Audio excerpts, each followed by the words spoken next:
다 같이 묵상 기도 드리심으로 5월 세 번째 주일 예배 하나님께 올려드립니다.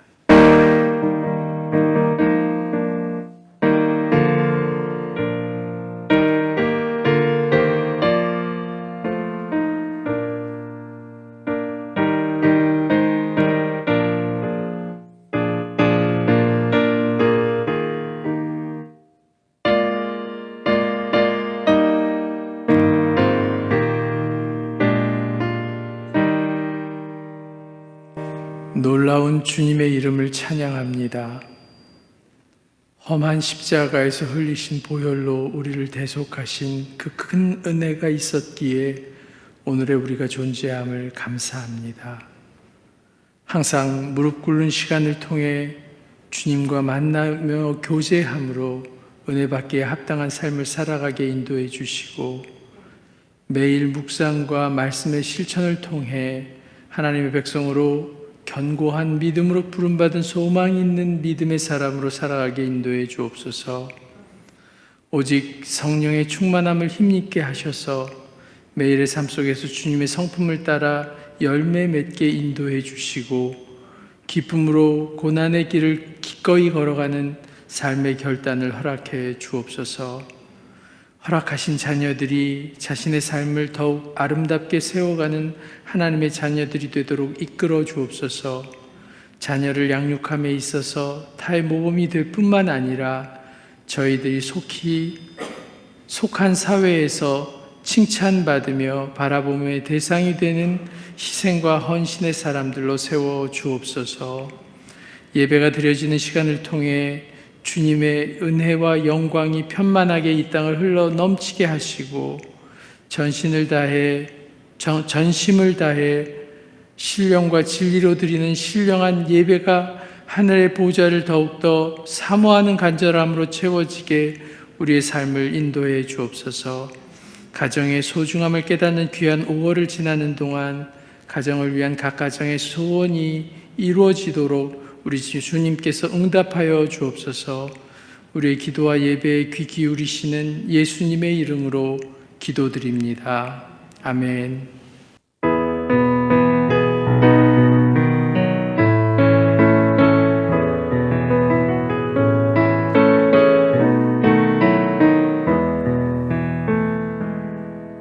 생명과 바꾼 주의 사랑을 잊지 않게 하소서. 나를 위해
함께 교동문 낭독하시겠습니다. 교동문은 19번 시편 32편 말씀입니다.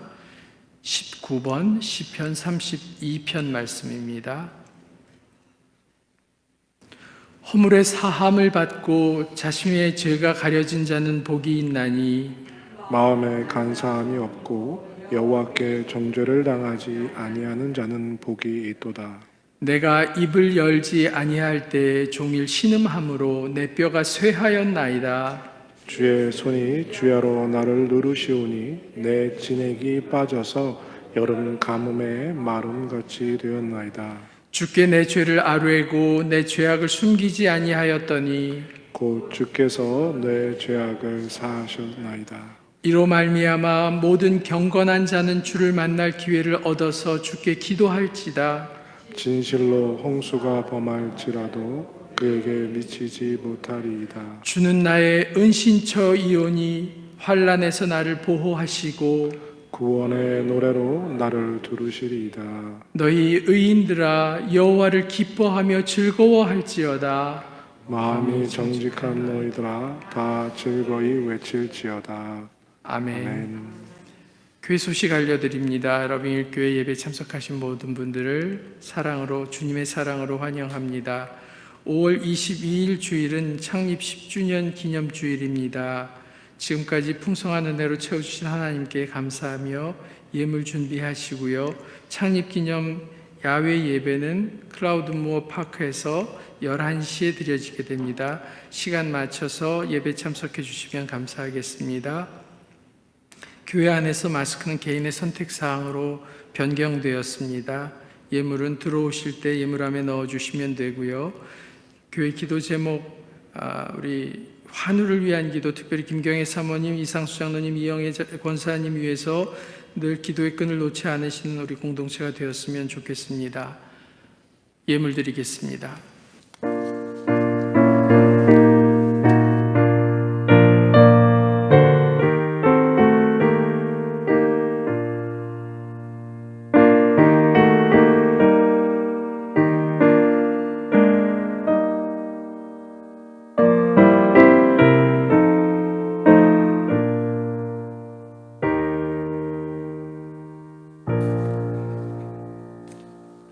오늘도 우리에게 풍성함과 넉넉함으로 우리의 예배 가운데 임재하여 주신 하나님 아버지, 우리의 마음과 정성을 다해 드리는 이 예배를 홀로 영광 받으시고 주여 거룩한 이름이 땅끝까지 전파되기를 간절히 간구하고 기도하옵나이다. 또한 사랑하는 성도들이 이 귀한 예배 나올 때에 빈손으로 나오지 않게 하시고 정성껏 예물 드리게 하시니 주님 또한 감사드립니다. 이 귀한 예물 하나님 기뻐 흠양하시며 하나님의 나라와 하나님의 영광과 그리스도의 놀라운 사랑이 전파되는 곳에 귀히 쓰임 있게 하시고 땅끝까지 복음 전하는 곳에 아름답게 사용되게 하시며 또한 몸된 교회에도 부족함도 모자람도 없이 풍성히 넉넉히 채워주시옵소서. 성도들 가정에 드린 손길 하나님 기억하시고 30배, 60배, 100배의 풍성함으로 채워주시고 넉넉하게 하시고 곰핍하지 않게 하셔서 나누어 주고 베풀지라도 꾸이거나 곰핍한 가정 되지 않도록 주여 지켜 주시옵소서. 10년을 하루같이 하나님께서 지켜주셨으니 감사합니다. 하나님의 그 은혜 아버지 저희들 기억하게 하시고 앞으로 나아갈 길 하나님 보여주실 때 저희들 더욱 한 마음 한 뜻이 되는 공동체가 되게 하여 주시옵소서. 성도들의 눈물 흘리는 기도 주님께서 지켜주시고 응답하여 주시며 비록 힘들고 어려운 참 힘든 상황 가운데서 주님 바라보며 한 걸음 한 걸음 승리하는 성도들 되게 하시고 더욱 건강할 수 있게 하여 주시옵소서. 땅끝까지 나아가 주의 증인된 삶 살라고 하신 그 명령에 순종할 수 있는 교회가 되게 하여 주시기를 기도하옵고 감사드리며 예수님의 이름으로 기도드립니다. 아멘. 오늘의 말씀은 마태복음 22장 9절에서 14절입니다. 내거리 길에 가서 사람을 만나는 대로 혼인 잔치에 청하여 오라 한대 종들이 길에 나가 악한 자나 선한 자나 만나는 대로 모두 데려오니 혼인잔치에 손님들이 가득한지라. 임금이 손님들을 보러 들어올세 거기서 예복을 입지 않은 한 사람을 보고 이르되 친구여 어찌하여 예복을 입지 않고 여기 들어왔느냐 하니 그가 아무 말도 못하거늘 임금이 시환들에게 말하되 그 손발을 묶어 바깥 어두운 데에 내던지리라. 거기서 슬피 울며 이를 갈게 되리라 하니라. 청함을 받은 자는 많되 택함을 입은 자는 적으니라. 아멘. 오늘도 살아계신 하나님이 이 시간 우리 가운데 함께하여 주시고 말씀을 함께 나눌 때 풍성한 은혜를 주셔서 그 말씀을 깨닫고 그 말씀대로 살아가는 우리 모두에게 주시는 은혜가 풍성하기를 바라고 또 기도합니다. 눈이 잘 보이지 않는 우리 시각장애들 몇 분이 피크닉 삼아 동물원에 갔습니다.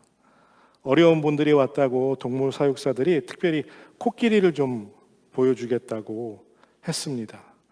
뭐 눈이 안 보이시는 분들이 어떡하겠어요. 그래서 이렇게 한 분 한 분 붙잡고 이렇게 코끼리를 만져드리게 했죠. 예. 그랬더니 어떤 분은 야, 코끼리는 코가 긴 동물이구나 라고 말씀을 하고요. 또 옆에 분은 아니야, 코끼리는 이게 귀가 엄청 크네. 이 귀가 너무 큰 놈인가 봐, 동물이. 아이, 무슨 소리 하고 있어. 코끼리는 이 다리가 엄청나게 굵어. 내 몸의 2배는 되는 것 같아. 아니야, 귀가 커. 아니야, 코가 커. 아니야, 다리가 커. 라고 싸움이 시작되면서 집에 돌아와서도 내내 자기가 본 거, 자기가 만져본 거, 그래서 코가 길다고 하고 다리가 굵다고 얘기하고 귀가 크다고 하고 끊임없이 싸웠다라는 그런 이야기가 있습니다. 이 사람은요, 자기가 보고 싶은 것, 자기가 듣고 싶은 것, 이것만 들으려고 합니다. 또한 믿고 싶은 것만 믿으려고 한다는 거예요. 그래서 보고 싶은 것만 보고 듣고 싶은 것만 듣고 그 다음에 믿고 싶은 것만 믿습니다. 그런데 여러분들, 사람들이 보통 뭐라고 말합니까? 내가 보고 싶은 것만 보고 듣고 싶은 것만 듣고 믿고 싶은 것만 믿으면서 뭐라고 말해요? 내가 알고 내가 믿는 건 진리다. 근데 여러분들, 이게 얼마나 모순된 이야기입니까? 마치 코끼리가 코만 큰 짐승이라고 말하는 시각장애인이나 아니야, 다리만 크다고 말하는 것처럼 너무나 치우쳐진 그러한 주장을 펼치게 된다는 거죠. 큰 착각이 될 수 있다는 겁니다. 이 보통 사람은요, 자기가 가진 고정관념, 어떤 정치적인 성향, 그리고 자기의 교육 환경, 그리고 관심 분야, 자기가 원하는 것에 따라서 정보를 이렇게 일반적으로 수집해서 받아들이는 게 아니라 자기가 원하는 것만, 특정 부분만 수집해서 그것이 옳다고 인정하는 그런 습성이 있습니다. 그것에 반응하게 되지요. 그래서 어떻게 합니까? 요즘 유튜브에서 어떤 성향의 것을 하나 찾아보기 시작하면 어떻게 해요? 그 밑으로 쭈르륵 그런 이야기만 계속 연결하다 그렇게 배우게 되지요. 그러니까요, 자기의 신념에, 믿음에 부합하는 정보와 지식에는요, 아주 극도로 반응을 하게 됩니다. 그런데 그 반대인 경우는 어때요? 어떤 정보에 대해서 될 수 있으면 그것을 부인하고 부정하고 잘 받아들여지지 않게 하려고 가진 방법과 수단을 다 갖는다는 거예요. 그래서 자기가 원하는 것, 자기가 좋아하는 것, 자기가 믿는 정보들은 오랫동안 기억하고요. 그 정보들은 잘 사용합니다. 그런데 그와 반대의 경우에는 들었는데도 기억을 잘 못하게 되는 거죠. 그런데 혹시 우리가 이 하나님을 믿는 데 있어서도 이와 같은 그러한 자세로 신앙생활을 하고 있지 않느냐라는 거예요. 하나님의 말씀을 듣고도 내가 듣고 싶은 것, 내가 듣기 원하는 것만 듣고 그렇지 않은 건 하나님의 말씀으로 받아들이지 않는 경우들이 우리에게 있지 않느냐 하는 거죠. 그런데 하나님의 말씀은 단 한 자라도 귀담아 듣지 않으면 안 된다라는 거죠.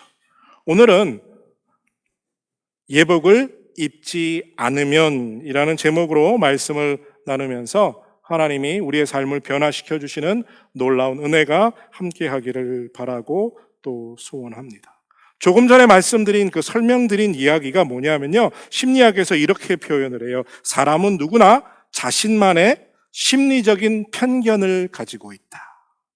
그러니까 자기의 가치관, 자기의 교육관, 자기의 세계관에 부합되는 정보들과 지식들은 그저 아무 거리낌 없이 받아들이고 인정하고 그것을 또 다른 사람들과 나누고 사용하지만, 반대의 경우, 즉 자기의 가치관과 자기의 삶의 기준에 부합되지 않는 건 어떻게든지 그 문제점을 발견하려고 하고 그 진리나 그 사고에 대해서 잘못된 점을 지적하고 거부하려는 노력이 레지스턴스가 강하다라는 거예요. 어떻게 해서든 인간은 자기가 보고 싶은 것, 듣고 싶은 것, 그리고 믿고 싶은 것만 믿으면서 살려고 합니다. 그래서 어느 누구가 아니야, 틀렸어, 코끼리는 원래 이런 동물이야 라고 어떤 팩트와 그리고 진리를 대어준다고 해도 무용지물로 그는 받아들이지 않게 된다는 거죠. 오직 자기가 보고 싶은 것, 자기가 듣고 싶은 것을 인정하면서 자기가 옳다는 것,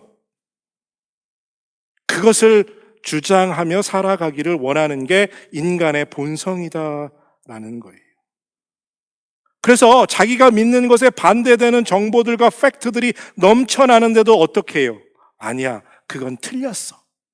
무슨 얘기냐면 우리 코비드 주사 맞을 때, 그렇죠? 백신 맞을 때 죽어도 못 믿겠다고, 안 맞겠다고 하는 사람들이 대부분 그런 컨스피러시를 믿고 다른 정보를, 과학적인 정보를 받아들이지 않는다라는 거예요. 그런데 이것이 우리의 기억력에서도 심리적인 편견이 있다는 겁니다. 그러니까 우리가 어떤 사건과 사고를 기억하는 데 있어서 내가 기억하고 싶은 것만 기억하는 경우가 높다는 거예요. 그래서 똑같은 사건과 사고를 여러 사람들이 함께 경험했는데 그 사람마다 기억력이 서로 달라요. 그래서 어떤 사람은 그 사건에 대해서 이렇게 이야기하지만 어떤 사람은 또 저렇게 이야기합니다. 그래서 부부끼리 똑같은 사건을 겪고도 서로 주장하는 게 다르니까 어떻게 돼요? 어우, 답답해. 저 사람은 말이 안 통해. 아니, 어떻게 똑같은 걸 보고도 저렇게 기억이 안 나? 머리가 나쁜 돌머리인가? 뭐 이렇게 싸우게 되는 이유가 사람은 자기가 기억하고 싶은 대로 사건과 사고를, 대화의 모든 것을 기억하기 때문이라는 거예요. 그런데 이런 심리적인 편견이요, 우리 삶 속에서만 있는 게 아니라 우리의 믿음 생활 안에도 너무나 선명하게 뿌리박혀 있다는 거예요.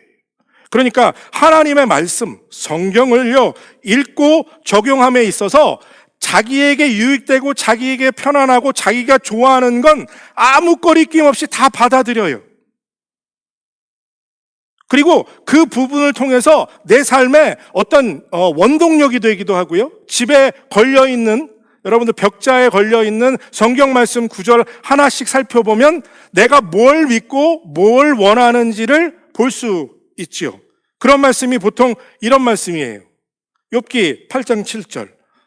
내 시작은 미약하나 내 나중은 창대하리라. 개업식에 가면 목사님들이 이 말씀 가지고 설교 안 하는 적이 없어요. 예, 가게마다 이 말씀 안 걸려 있는 가게는 저는 별로 보지 못한 것 같아요. 또 있습니다. 빌립보서 4장 13절. 그리스도인들이 제일 좋아하는 말씀이에요. 내게 능력 주시는 자 안에서 내가 모든 것을 할 수 있느니라. 예, 이런 말씀 들을 때는요, 힘이 나고 뭐 거부감 있어요? 뭐 따지지 않아요. 그냥 다 받아들입니다. 또 있죠. 시편 84편 5절. 주께 힘을 얻고 그 마음에 시온의 대로가 있는 자는 복이 있나니. 이런 말씀을 들으면 다른 이유를 달지 않습니다. 그냥 있는 그대로 그 말씀을 내 삶에 받아들이고요, 이 말씀의 은혜가 내 삶에 나타나지기를 간절히 간구하고 간절히 사모합니다. 그래서 이 말씀을 외우고 이 말씀을 붙잡고 사는 사람들이 참 많습니다. 반대의 경우가 있어요. 성경에 이렇게 좋은 말만 있던가요? 아니죠. 힘들고 어려운 말씀들도 있어요. 하기 싫은 거, 그리고 이해 안 되는 거, 이런 거는 어떻게 해서든지 어떤 이유를 들어서라도 이거는 아니야. 고개를 잘래잘래 흔드는 거죠. 이럴 수는 없어, 우리 하나님이. 뭐 이런 식으로. 그게 뭐냐? 순종하지 않고 핑계를 대는 거죠. 이런 것 중에 하나가 바로 이 말씀이에요. 마태복음 5장 44절. 나는 너희에게 이르노니 너희 원수를 사랑하며 너희를 박해하는 자를 위하여 기도하라. 미쳤냐? 원수를 사랑하라? 야, 한 대 맞으면 10대 때려야지. 무슨 소리 하고 있어? 이거잖아요. 또 그거 얘기도 있어요. 그 다음에 마태복음 18장 35절. 너희가 각각 마음으로부터 형제를 용서하지 아니하면 나의 하늘 아버지께서도 너희에게 이와 같이 하시리라. 그러실지 몰라도 나는 못하겠어요. 그죠? 야, 저 인간을 내가 용서하라고요? 나는 못해요. 하나님, 제가 나한테 어떻게 했는데 그러라는 거예요? 하나님은 하실지 몰라도 전 못해요. 뭐 이 외에도 오늘 설교 시간 내내 이 말씀만 해도 끝나지 않을 만큼 우리의 고개를 잘래잘래 흔들고 하고 마음으로부터 하나님께 왠지 분을 내요. 아니, 나보고 이런 걸 하라고? 하는 말씀들이 성경 안에는 가득 채워져 있지요. 하나님의 말씀, 성경, 이 성경의 단 하나의 단어조차도 우리는 함부로 대할 수 없음을 깨달아야 합니다. 성경에 기록된 말씀 하나하나가 우리 영혼을 구원하는데 없어서는 안 되는 필요하고 가장 중요한 하나님의 메시지라는 사실이지요. 어느 것 하나 불필요한 게 없습니다. 분명히 예수님께서 말씀하셨죠. 마태복음 5장 18절에 이렇게 말씀하셨어요. 진실로 너희에게 이르노니 천지가 없어지기 전에는 율법의 1.1획도 결코 없어지지 아니하고 다 이루리라. 성경의 말씀, 어떤 이야기 하나가 아니에요. 한 점, 한 획이라도 함부로 생각해서는 안 된다고 말씀합니다. 왜요? 어떤 경우에도 하나님의 말씀이 없어지지 않는다. 이 뜻은 하나님이 기록하신 대로 반드시 이루신다. 이것은 하나님이 우리에게 주시는 선언입니다. 함부로 가볍게 읽고 무심코 넘겨서는 안 된다는 거죠. 그런데 여러분들, 우리는요, 얼마나 하나님의 말씀을 가볍게 생각하는 줄 모릅니다. 읽고요, 대수롭지 않게 그냥 흘려버려요. 우리 티네이저들이 엄마가 잔소리하면 한 귀로 들어갔다가 바로 이 귀로 나가는 게 보이거든요. 우리들도 하나님의 말씀을 읽을 때 이렇게 듣고 이렇게 나가요. 대수롭지 않지. 지키라고 말씀하는데 지키지 않습니다. 하나님이 명령하시고 순종하라 하셨는데요, 순종하지 않고 내 뜻대로 내 마음대로 살아요. 하나님 말씀 어느 것 하나 온전히 지키지 않으면 안 되는데 하나님의 말씀 어느 것 하나 온전히 지키며 살지 않습니다. 주님께서 말씀하셨죠. 자기를 부인하고 내 십자가를 지고 나를 따르라. 좁은 문으로 들어가라. 그러는데 십자가 지래니까 왜 나만 이런 십자가 지라고 합니까? 하나님께 뭐라고 말을 많이 하죠. 뭘 부인합니까? 더 부인할 게 어디 있습니까? 그러지요. 좁은 문으로 들어가니요 하라니까 힘들어요. 저는 넓은 문으로 갈랍니다. 하며 뭐라고 얘기해요? 괜찮아. 우리 하나님 사랑이 많은 분이라 마음대로 살아도 회개 한 번 하면 다 용서하셔. 괜찮아. 이런 믿음, 여러분 정말 위험한 믿음입니다. 정말 경계해야 할 신앙의 자세라는 거죠. 하나님의 말씀 절대로 가볍게 여겨서는 안 됩니다. 하나님의 말씀은 귀 기울여 듣고 철저하게 순종하며 살려고 해야 한다는 거예요. 그 이유가 오늘 본문 말씀을 잘 읽어보면, 이 마태복음 22장을 읽어보면 그 이유를 우리가 깨닫게 됩니다. 예수님께서 22장에 들어오시면서 이것의 천국 비유다라고 말씀하며 혼인잔치 이야기를 하시게 됩니다. 천국에 들어갈 사람, 그 사람은 하나님의 말씀에 온전히 순종해야 한다라는 교훈과 가르치심을 주기 위함이었어요. 임금이 혼인잔치를 베풀었습니다. 주변에 고위 사람들, 높은 사람들, 자기와 함께 지내던 그런 사람들에게 많은 사람들을 초청장을 다 보냈습니다. 그런데 이 임금의 초청장을 받은 사람들이 이런저런 이유로 혼인잔치에 못 오겠다고 합니다. 그리고는 이상하죠? 왜 혼인잔치에 초청하러 온 종들을 다 죽입니까? 이 소식을 듣고 임금이 화가 났습니다. 그래서 초청했던 사람들이 사는 마을에 가서 그 마을을 싹 다 불태워 없애버립니다.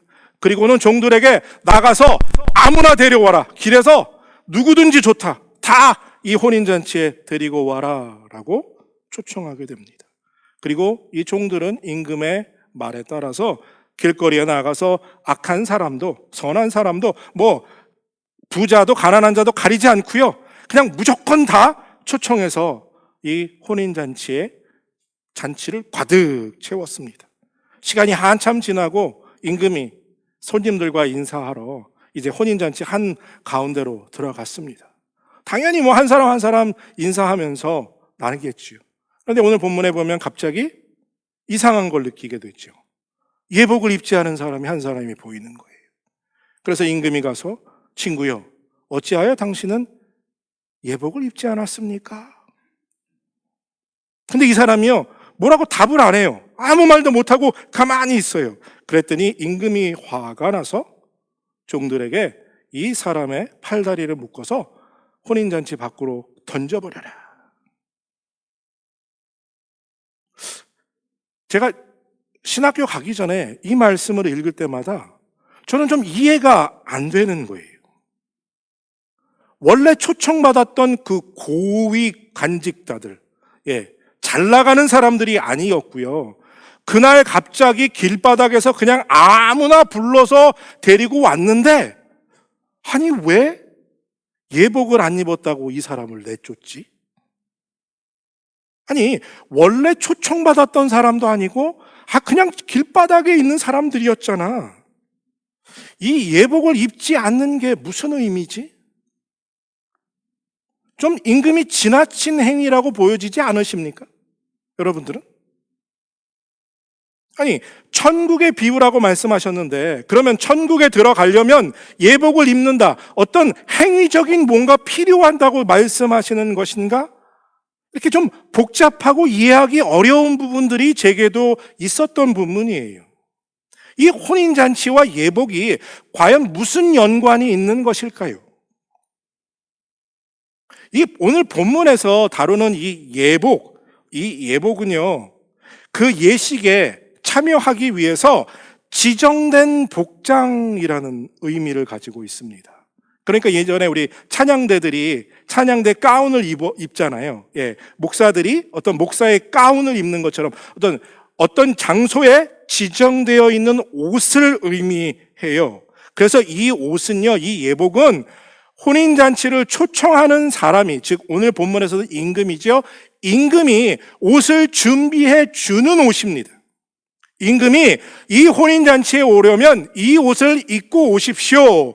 내 품격에 맞춰서 내가 모든 걸 코디네이트하기 때문에 당신은 내가 원하는 색, 내가 정하는 스타일의 옷을 입고 결혼식에 오셔야 합니다라는 의미로 초청장과 함께 이 옷을 초청하는 자에게 준다고 한다는 거예요.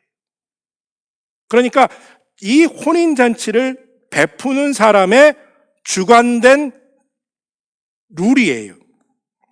그래서 이 혼인잔치에 오려면 꼭 그 옷을 입고 가야 하는 게 예의라는 거죠. 그런데 오늘 혼인잔치에 참여한 이 한 사람은 그 예복을 입지 않았습니다. 이 예복을 입어야 한다는 사실을 거부했던 거예요. 무슨 이유로 입지 않았는지 오늘 본문에서 설명하진 않지만 이 사람은 정확하게 다른 사람들은 다 입고 왔지만 나는 이 예복을 입지 않겠다라는 결단, 선택을 했다는 거죠. 어쩌면 이 사람은 아주 화려한 옷을 좋아하는 어떤 패션 디자이너있을 수도 있었을 거예요. 자기 입장에서 생각해 보면 이 임금이 준비해 준 옷이 자기의 테이스트에 안 맞는 거죠. 자기 기준에 안 맞아요. 색깔도 너무 밋밋하고 디자인도 너무 옛날 스타일인 거예요. 그래서 나는 내가 좋아하는 옷, 내가 원하는 아주 값비싼 좋은 옷을 입고 이 혼인잔치에 가겠다 라고 생각하고 이 잔치에 참여했을 가능성이 큽니다. 분명히 이 임금이 준비한 옷보다 더 화려하고 더 멋있는 옷이었을 가능성도 있어요. 하지만 잔치에 참여하기 위해선 이 잔치에 참여하는 룰 중에 하나가 뭐냐? 이 임금이 준비해준 예복을 입어야만 하는 것이었어요. 그런데 자기는 그러기가 싫은 거예요. 그래서 예복을 입지 않았던 거죠. 이 말은요, 이 임금의 뜻보다, 임금이 만들어 놓은 룰보다 자기의 주장과 자기의 가치관과 자기의 스타일이 더 그 사람에게는 중요했었다라는 거예요. 그러니까 자기가 입고 있는 옷을 벗고 임금이 입으라는 옷을 입는 게 마음에 편치 않았던 거죠. 이게 무슨 말이냐? 지금 내 것을, 내가 원하는 것, 내 것을 내려놓고 임금이 하라는 대로 하는 게 마음에 들지 않는다는 이야기입니다. 간단히 이야기하면 임금의 말에 복종하지 않겠다라는 선언이죠. 결국 오늘 본문의 말씀에서 예수님이 비유를 통해서 우리에게 깨닫게 해주시는 것은 무엇이냐? 하나님이 예비하신 예복을 입지 않으면 천국에 들어갈 수 없다. 너희의 자신의 것을 전부 다 내려놓지 않으면 안 된다라는 이야기를 하고 계시는 거예요. 하나님이 예비하신 그 예비한 예복을 입기 위해서 지금 내가 입고 있는 옷을 벗어야 한다라는 걸 가르쳐주고 계시다는 겁니다. 그러니까 내 자신의 의의 옷을 벗고 하나님이 예비하신, 준비하신 의의 옷을 입어야 한다는 거죠. 그래서 하나님이 예비하신 의의 옷을 입기 위해서 어떻게 해야 하느냐? 바로 내 자신의 자아를 십자가 앞에 내려놓음이 필요하다는 거예요. 이 말은요, 내 의, 사람마다 자기가 가지고 있는 자기 의가 있잖아요. 그 의를 내려놓아야 한다는 거예요. 자아를 내려놓아야 한다는 거예요. 포기해야 한다는 겁니다. 우리의 의지를 하나님께 온전히 드려야 한다라는 거죠. 쉽게 말하면요, 항복하라는 거예요. 하나님 앞에. 내 주장, 내 생각, 내 뜻대로 사는 게 아니라 하나님이 하시는 대로, 하나님이 명령하신 대로 하겠습니다 라는 의미에서 항복, 예복을 입으라는 거예요. 그래서 예복을 입지 않은 사람은 혼인잔치에서 쫓겨났다. 이것은 하나님의 말씀에 철저하게 순종하지 않으면 천국에 들어갈 수 없다는 이야기와 같은 말이에요. 내 취향대로, 내 가치관대로, 내 사고대로 살면 안 된다는 거죠. 천국은 내가 원하는 방식대로 살면서 들어갈 수 있는 곳이 아니다. 지금 내가 입고 있는 옷을 벗어야 하는 이유는 아주 간단명료합니다. 왜요? 아무리 좋은 옷도, 아무리 비싼 옷도 하나님의 기준에 부합되지, 이르지 못하기 때문이에요. 지금 여러분들이 우리가 입고 있는 옷으로는 천국에 들어갈 수 없다는 거예요. 왜요? 그 지금 우리가 입고 있는 나의 의의 옷은 죄의 옷이기 때문이에요. 이사야 64장 6절에서 이렇게 말해요. 무릇 우리는 다 부정한 자 같아서 우리의 의는 다 더러운 옷 같으며 우리는 다 잎사귀 같이 시들므로 우리의 죄악이 바람같이 우리를 몰아가나이다. 지금 내가 입은 옷이 뭐라고요? 더러운 옷. 왜 더러운 옷이에요? 죄인의 옷이기 때문에 그렇다는 거예요. 죄로 물든 옷이라는 거예요.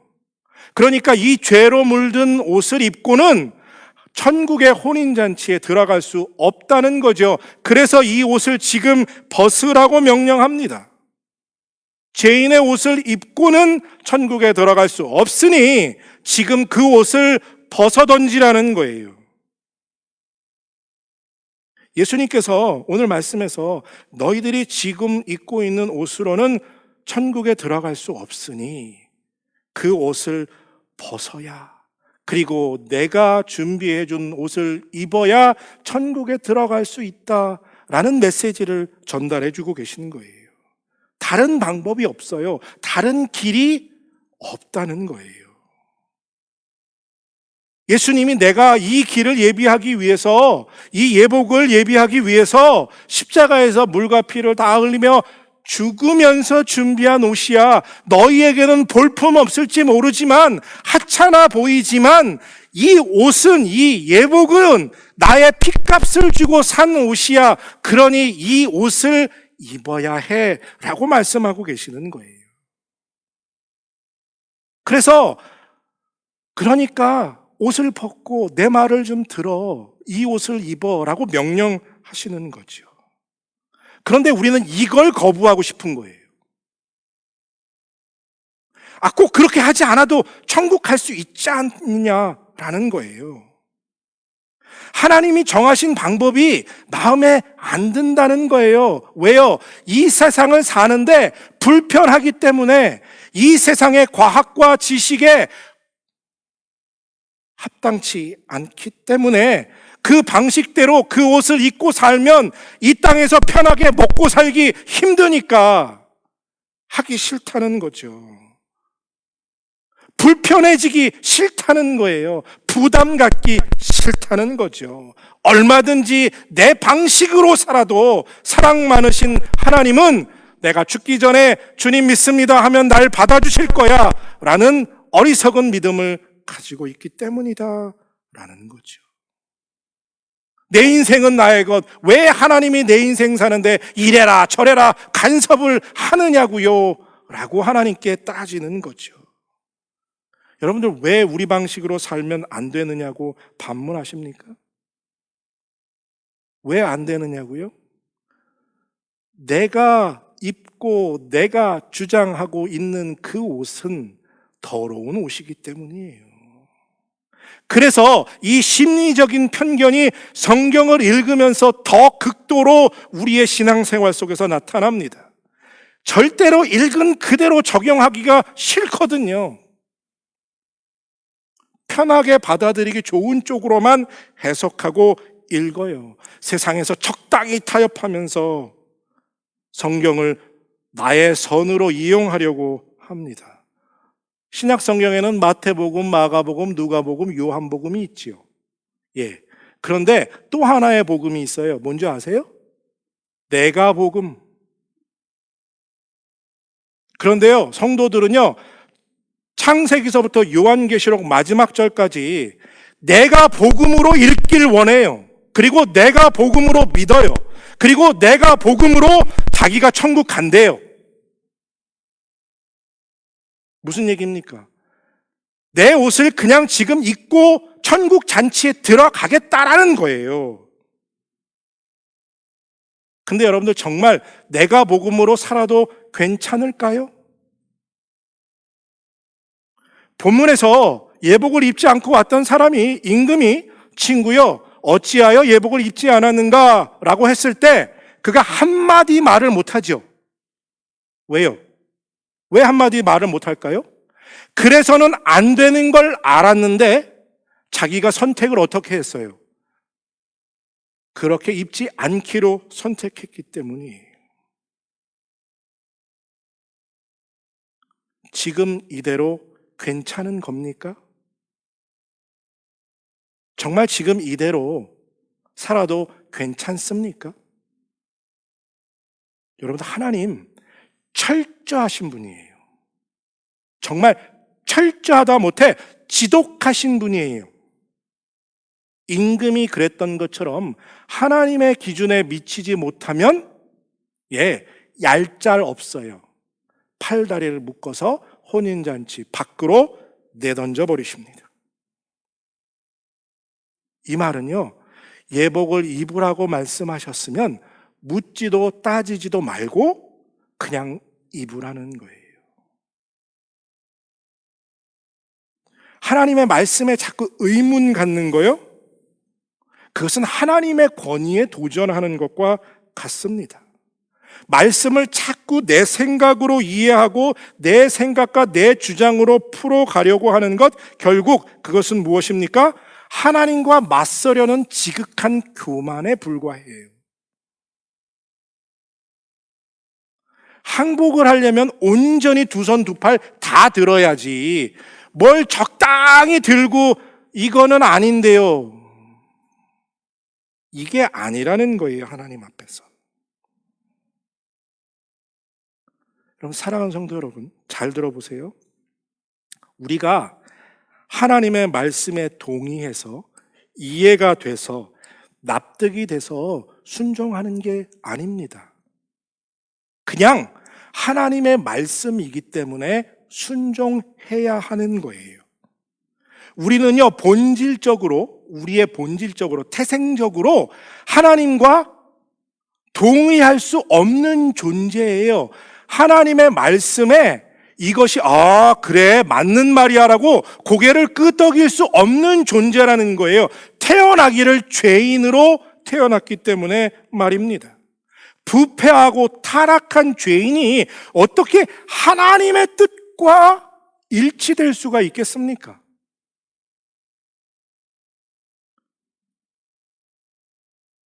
어떻게 하나님의 뜻을 이해할 수 있겠느냐고요. 예복을 입지 않으면 천국에 들어갈 수 없다고 말씀하셨으니 그냥 그런 줄 알고 믿으면 돼요. 지금 내 옷을 벗고 주님이 예비하신 의의 예복을 입으면 돼요. 그거면 충분하다는 거죠. 그러면 천국 갈 수 있다는 거예요. 뭐가 어려운 거죠? 하나님의 말씀대로 살아야 합니다. 다른 이유가 필요하지 않습니다. 왜요? 하나님이 우리에게 그렇게 명령하셨기 때문이라는 거예요. 여러분들, 하나님은요, 완전하시고요, 모자람이 없으신 분이에요. 우리를 사랑하시는 분입니다. 그분은 우리에게 무엇이 최선인지를 우리보다 더 잘 아시는 분이에요. 그래서 그분이 이렇게 하라고 하신 이유가 우리에게는 납득이 되지 않을지 몰라도 그것이 우리에게 최선이기 때문에 그렇게 하라고 명령하시는 것이에요. 충분한 이해가 없지만, 깨달을 수 없지만 그분이 말씀하셨으니 순종하면 되는 거예요. 지금 여러분들이 입고 있는 그 옷을 벗으시는 여러분들 되시기를 축복합니다. 그리고 하나님의 말씀대로 살겠다 결단하시길 바랍니다. 주님께서 예비하신 옷은 의의 거룩한 옷이에요. 제 말이 아니고요, 성경에 있는 말씀이에요. 이사야 61장 10절입니다. 내가 여호와로 말미암아 크게 기뻐하며 내 영혼이 나의 하나님으로 말미암아 즐거워하리니 이는 그가 구원의 옷을 내게 입히시며 공의의 겉옷을 내게 더하심이, 신랑이 사모를 쓰고 신부가 자기 보석을 단정함 같게 하셨습니다. 하나님이 우리에게 구원의 옷, 공의의, 의의 옷을 입혀주신다는 거예요. 이게 거룩의 옷이에요. 하나님이 우리에게 주신 옷이 이것입니다. 지금 우리가 입고 있는 옷은 죄로 더럽혀진 옷이지만 주님이 우리에게 주시는 옷은 거룩한 의의 옷이라는 거예요. 그러니 여러분들 어떻게 해야 할까요? 더러워진 옷 어떻게 합니까? 벗어버리죠. 망설임 없이요. 지금 우리가 입고 있는 이 죄로 더러워진 옷은 망설임 없이 벗어버리고 주님께서 우리에게 예비해 주신 뭘 입어요? 거룩한 의의 옷을 입으면 그걸로 충분합니다. 바라고 또 원하고 또 기도하기는 지금 옷을 벗고 주님이 우리에게 예비해 주신 의의 옷을 입는 러빙일교회 모든 성도들이 되시기를 다시 한번 바라고 원하고 또 기도합니다. 함께 기도하겠습니다. 하나님, 지금 내가 입은 이 더러운 옷을 벗고 주님께서 십자가에서 물과 피를 다 흘리시기까지 죽음으로 예비하여 주신 그 거룩한 의의 옷을 덧입는 복된 러빙일교회 성도들이 되는 은혜를 주여 허락하여 주시옵소서. 주의 말씀대로 말씀하셨으니 명령하셨으니 그대로 살아가기를 결단하는 러빙일교회 성도들 될 수 있도록 주여 은혜를 더해 주시옵소서. 지켜주심을 감사드리며 예수님의 이름으로 기도드립니다. 아멘. 모두 일어나셔서 하나님께 결단의 찬송 올려드리겠습니다. 1절, 2절, 간주 4절 찬양하시겠습니다.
이제는 우리를 위하여서 십자가에서 물과 피를 다 흘리며 죽기까지 우리를 사랑하여 주신 우리 주 예수 그리스도의 은혜와 하나님 아버지의 극진하신 사랑하심과 성령님의 감화교통 역사하심이 주의 거룩한 의의 옷을 입고 주의 말씀대로 순종하며 살아가기로 결단하고 이 자리를 떠나가는 사랑하는 모든 하나님의 사람들 머리 위에 이제로부터 영원토록 함께 하시길 간절히 축원하옵나이다. 아멘.